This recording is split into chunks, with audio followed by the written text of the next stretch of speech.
Bonjour à tous et à toutes, je vous retrouve pour une nouvelle capsule vidéo, toujours en rapport avec la playlist mouvement dans un champ uniforme. Cette fois-ci, cette capsule vidéo va s'intéresser à l'aspect énergétique, du mouvement d'un objet dans un champ de pesanteur uniforme. Et puis on verra quelles sont les adaptations à apporter si jamais on veut étudier le mouvement d'une particule chargée dans un champ électrique.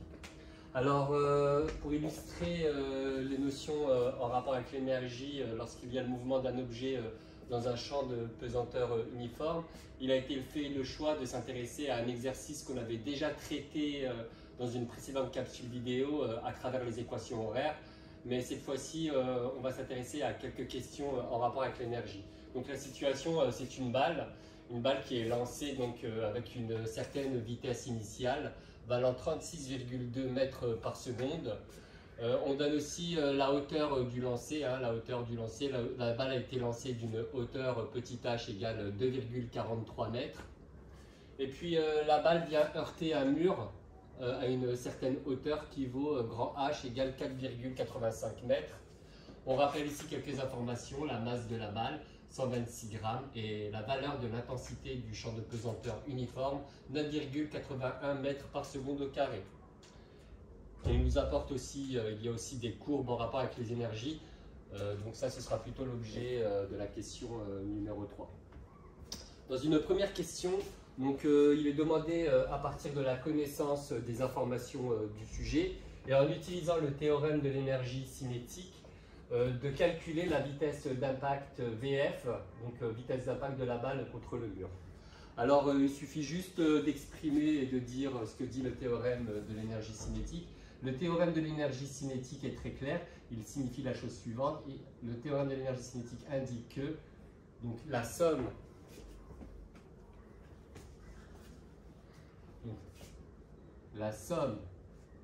des travaux de toutes les forces extérieures, toutes les forces extérieures que subit un objet est égale à la variation, de l'énergie cinétique de cet objet. Nous allons écrire la variation de l'énergie cinétique. La variation d'une grandeur physique, c'est toujours la valeur de cette grandeur physique à l'état final moins la valeur de cette grandeur physique à l'état initial. Donc la variation de l'énergie cinétique, c'est notre énergie cinétique finale moins énergie cinétique initiale. Voici donc l'intitulé général. Du théorème de l'énergie cinétique. Il suffit juste ensuite d'adapter l'énoncé du théorème de l'énergie cinétique à la situation en question. Alors dans la situation en question, il s'agit du cas d'une chute libre. Donc au niveau du bilan des forces, la seule force qui est présente, c'est le poids P. Et donc il va falloir il va nous falloir connaître l'expression du travail du poids P. Le travail du poids P durant le trajet entre l'état initial et puis l'état final. Et bien là, il y a une formule de cours qui dit que le travail de cette force qui est le poids P, c'est égal à m fois g fois l'altitude initiale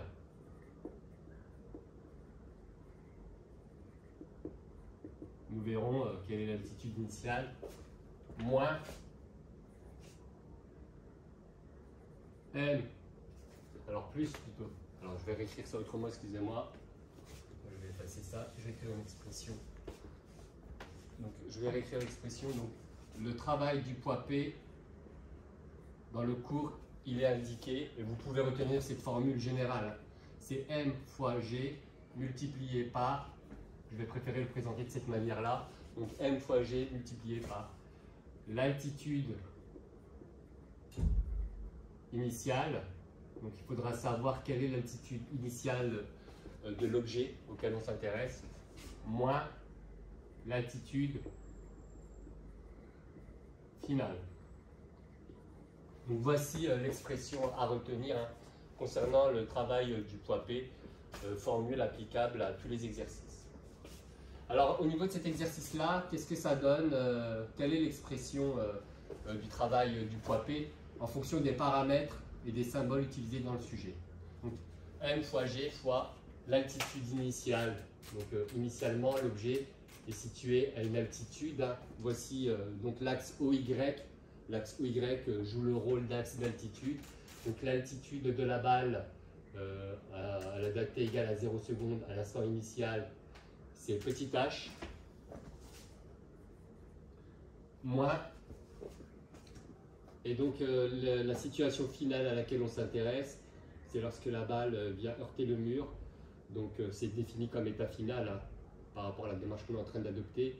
Donc c'est grand H. Et donc notons et exprimons le théorème de l'énergie cinétique. Ça va nous donner donc le travail du poids P, donc M fois G fois petit h moins grand h, égale à l'énergie cinétique finale, donc 1,5 fois M fois la vitesse au carré, mais il va falloir prendre la vitesse à l'état final, donc fois la vitesse recherchée, hein, VF au carré, moins 1,5 fois M fois V. Alors la vitesse initiale, hein, l'énergie cinétique initiale, c'est 1,5 fois la vitesse au carré, mais à l'état initial, la vitesse vaut V0, V0 au carré. Alors, ce qui est recherché dans cette expression littérale, il est demandé d'obtenir une expression littérale de la vitesse d'impact de la balle sur le mur. Donc il va falloir essayer d'obtenir VF. Alors il y a des 1,5 un petit peu partout. Il va être très pratique de multiplier toute la ligne par 2. D'accord, là c'est des techniques de calcul hein, pour pouvoir extirper la variable VF. Donc il va être intéressant de tout multiplier par 2 pour ne plus avoir de 1,5, toute la ligne.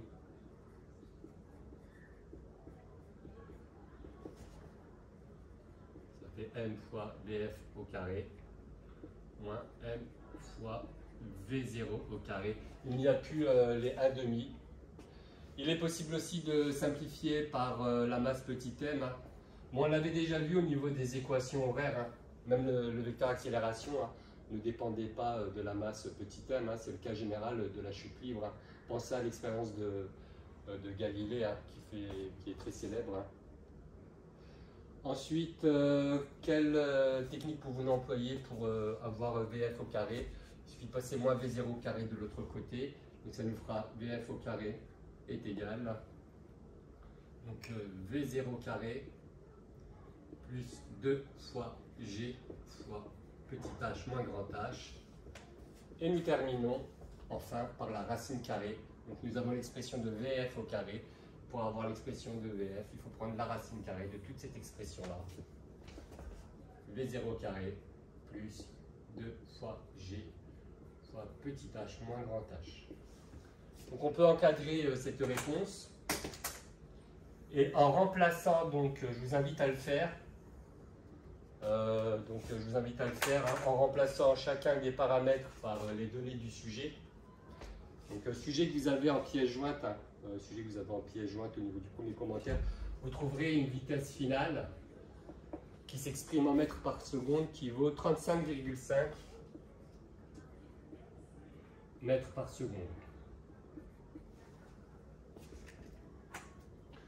Donc voici que le théorème, l'application du théorème de l'énergie cinétique nous a permis, moyennant la connaissance de quelques paramètres, de déterminer une vitesse finale, donc la vitesse d'impact de la balle sur le mur.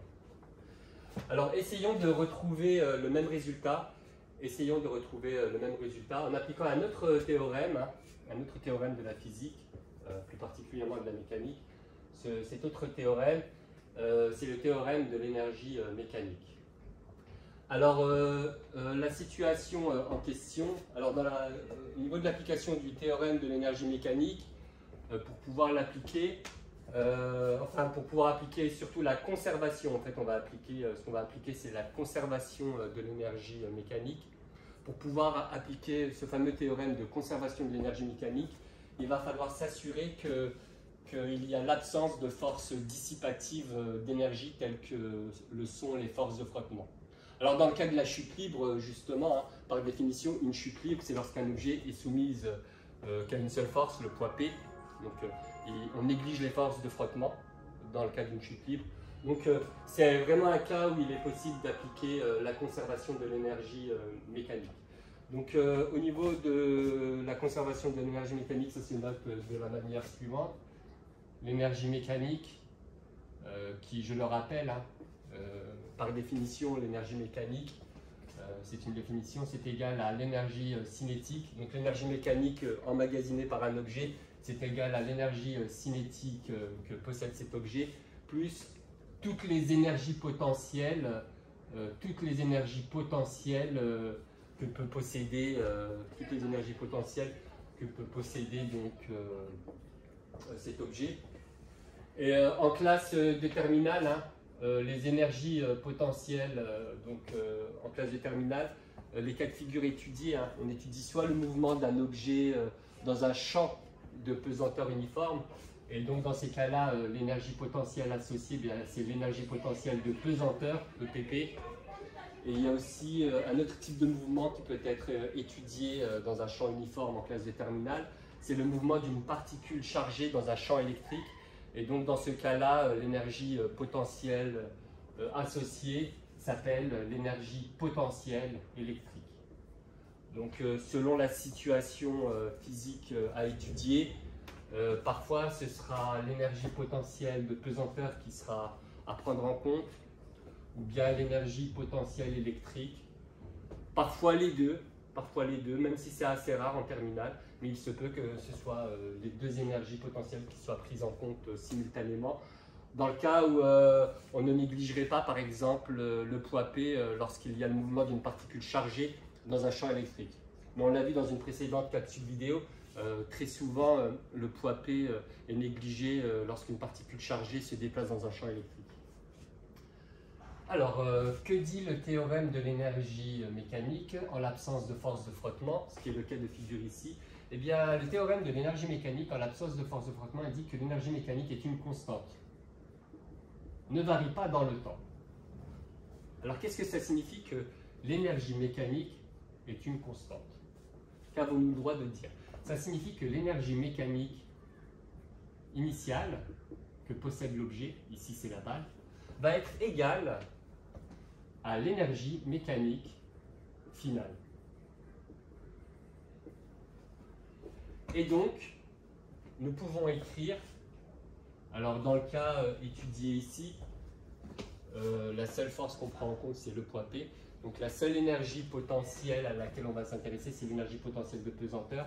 Du coup, on va pouvoir écrire que l'énergie cinétique initiale plus l'énergie potentielle pesanteur initiale. Donc là, je vais barrer l'énergie potentielle électrique, hein. On n'en tient pas compte, nous, dans notre situation physique. Ça va être égal à l'énergie cinétique finale plus l'énergie potentielle pesanteur finale. On a vu aussi dans le cours, et aussi dans le programme de l'année dernière, donc je vous invite à regarder. Alors l'énergie cinétique initiale peut s'écrire 1/2 fois la masse fois la vitesse de la balle à l'instant initial, V0 au carré, plus.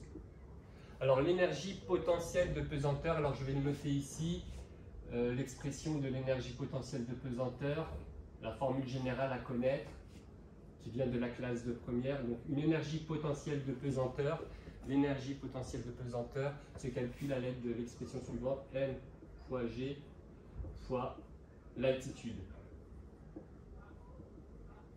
Alors il faudra s'adapter à la notation du sujet. Parfois l'altitude est notée z, parfois l'altitude est notée y. Donc tout dépend. Donc il s'agit vraiment de s'adapter à l'énoncé. C'est pour ça que la formule générale, je l'ai écrite sous la forme plus simple et plus adaptable. L'énergie potentielle de pesanteur est égale n fois g fois l'altitude. Donc ici, l'énergie potentielle de pesanteur de la balle à l'instant initial, c'est quand la balle est ici, à l'altitude petit h. Donc plus m fois g, donc m fois g fois l'altitude ici petit h. Et donc cela est égal, donc je note égal, j'aurais préféré écrire sur une même ligne, bon, je vous invite à écrire sur une même ligne lorsque c'est possible de votre cas de figure, c'est égal à l'énergie cinétique finale, donc 1,5 fois m fois la vitesse finale, donc vf, c'est la vitesse recherchée, vf au carré, plus l'énergie potentielle de pesanteur finale, donc m fois g fois l'altitude, et à l'instant final, l'altitude est grand H, donc plus m fois g fois grand H. Alors je vous invite à manipuler cette relation, donc je vous invite à manipuler la relation que je suis en train d'encadrer. Et en fait, si vous manipulez cette relation correctement, bien vous obtiendrez la même expression de la vitesse finale. Donc je vous invite réellement à le faire. Donc ça donnerait vitesse finale égale la racine carrée de V0 au carré plus 2 fois G fois petit h moins grand h. Et le calcul mènerait à la même valeur de vitesse d'impact, donc 35,5 mètres par seconde. Alors, voyons voir la dernière question. Alors, la dernière question s'intéressait aux courbes d'énergie. Donc, il y avait 3 courbes d'énergie qui étaient proposées. Courbe d'énergie de la balle durant le déplacement avant le rebond. Et il s'agissait d'identifier chacune des courbes. Alors, au niveau de la courbe rouge, on constate que c'est une courbe qui ne varie pas dans le temps et qui ne varie pas. C'est une énergie qui ne varie pas dans le temps. Et on sait qu'on est dans une situation de chute libre. Et donc, la grandeur conservative durant une chute libre, c'est l'énergie mécanique. Donc, on peut noter que la courbe rouge correspond donc à l'énergie, la courbe de l'énergie mécanique. Donc, l'énergie mécanique qui se conserve, qui est constante.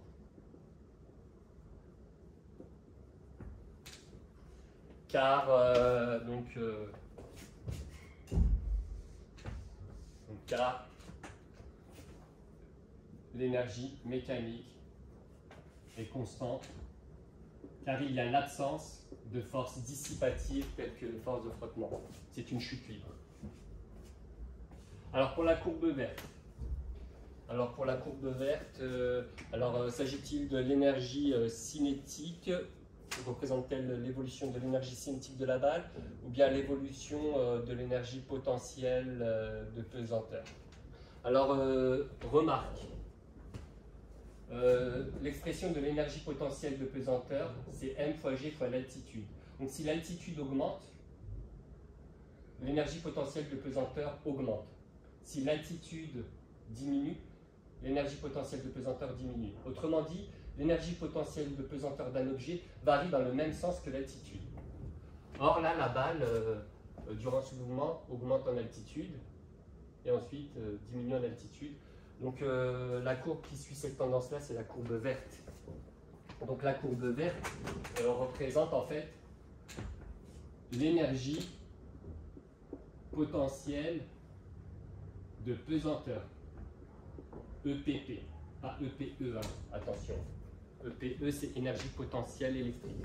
Là, c'est l'énergie potentielle de pesanteur, donc EPP. Car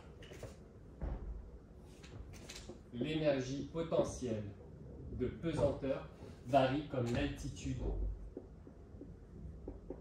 dans le même sens que l'altitude. Et enfin, bon, par élimination, on peut en déduire que la courbe noire représente l'énergie cinétique. Hein. D'accord, mais on peut aussi raisonner autrement. Hein. Durant la phase ascendante, bien évidemment, la vitesse de la balle va diminuer.